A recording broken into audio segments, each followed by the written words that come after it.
Hello BookTube, it's Ben here from the History Fella channel again.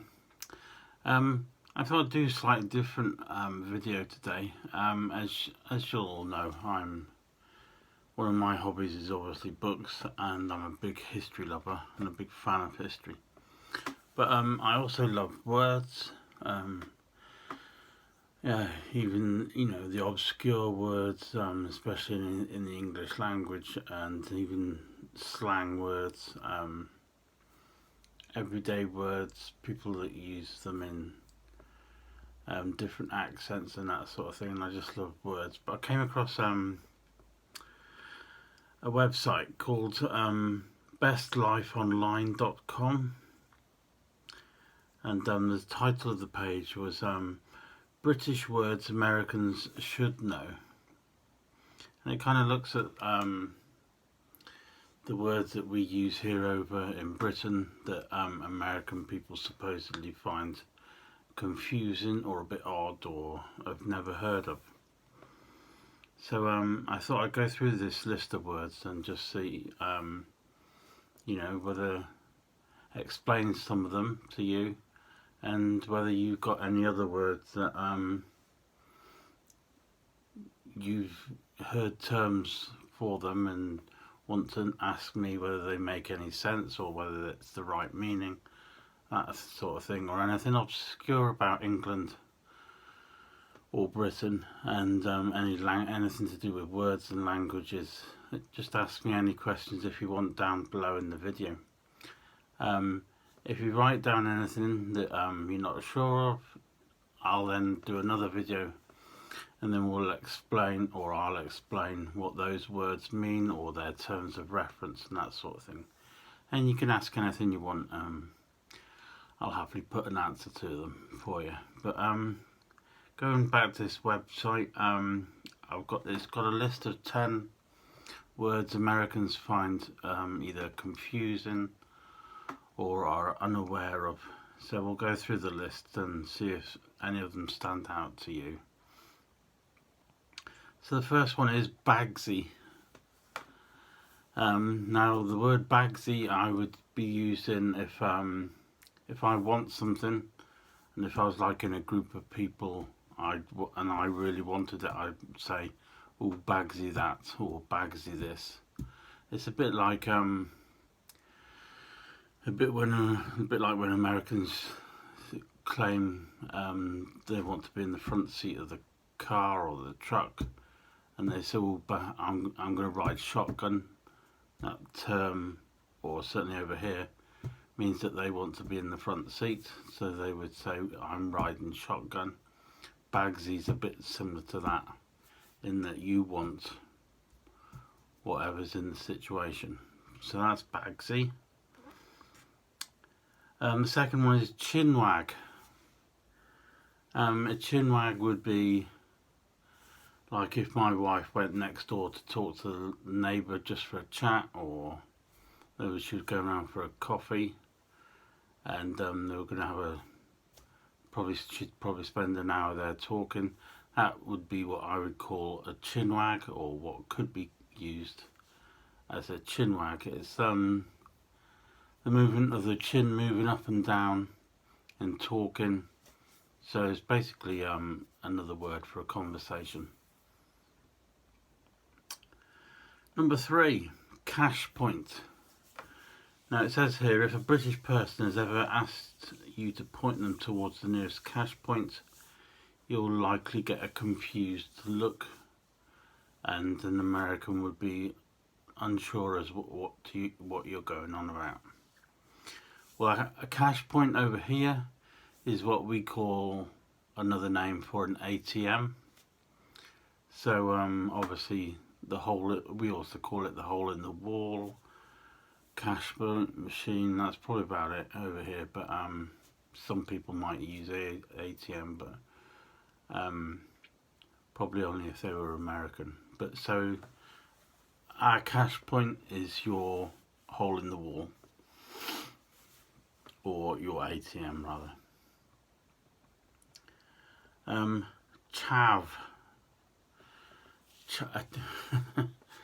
If you're called a chav here, it's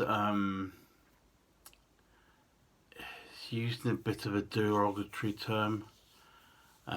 It's usually used for a young person, likes to dress up in fashion, thinks they're the bee's knees. They think, they see them as the fashionable one, and then they would then turn to be called a chav or a chavvy.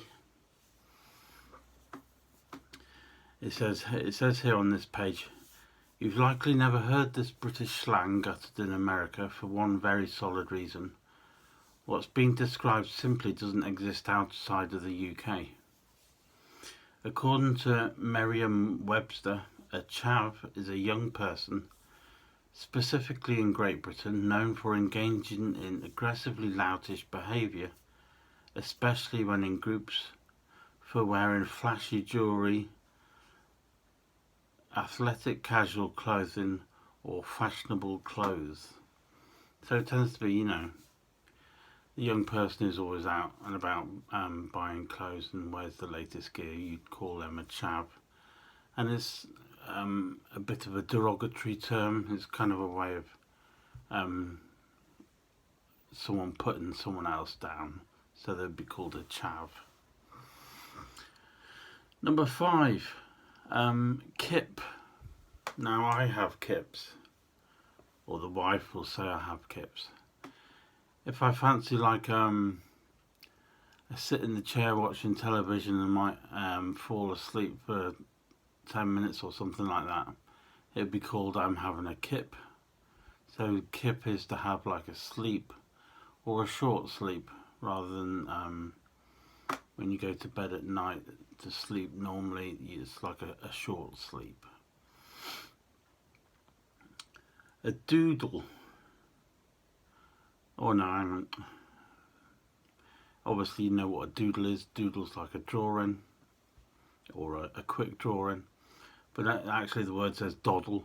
So a doddle would be described as something, if you were describing something easy, can you jump over that wall? Oh yes, that's a doddle. It's to say something's quite easy to do.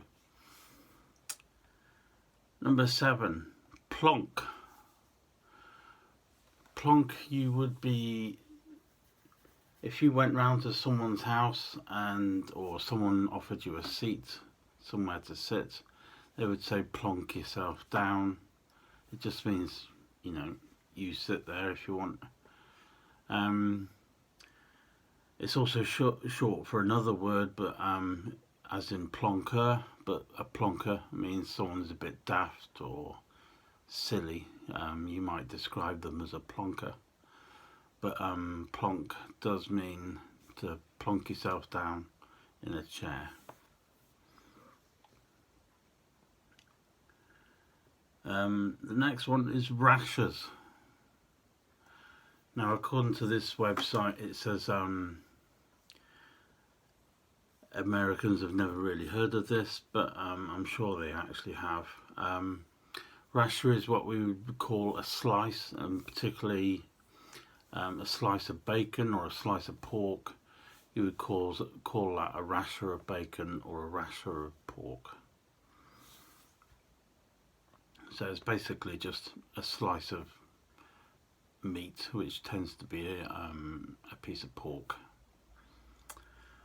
Bobbins. It says, no, this has nothing to do with sewing. Bobbins is a plural noun that refers to a matter that is worthless or of inferior quality, or something that's kind of just not very good, or maybe a bit bad or a bit rotten. You'd say, oh, that movie was Bobbins, or this apple's a bit Bobbins. It's just basically to say something that's a bit bad or a bit rotten. And the last one here is pants. It's a good word because you can use the emphasis on the P and call it pants, which makes it has more of an effect. Pants obviously in America is your trousers, what you would put on over your legs. But over here, what we call pants is like your underwear, your boxer shorts, Y fronts, whatever you want to call them. It's the generic word for underwear. So if I'm putting my pants on, I would put them on first before I then put on my trousers. So there we go, that's the 10 British words that maybe most Americans probably don't understand.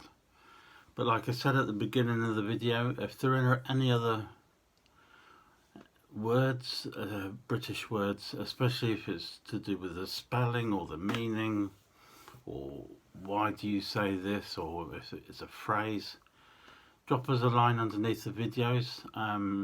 Ask away, I'll happily answer all questions, and I can also put that into another video if that's best for all.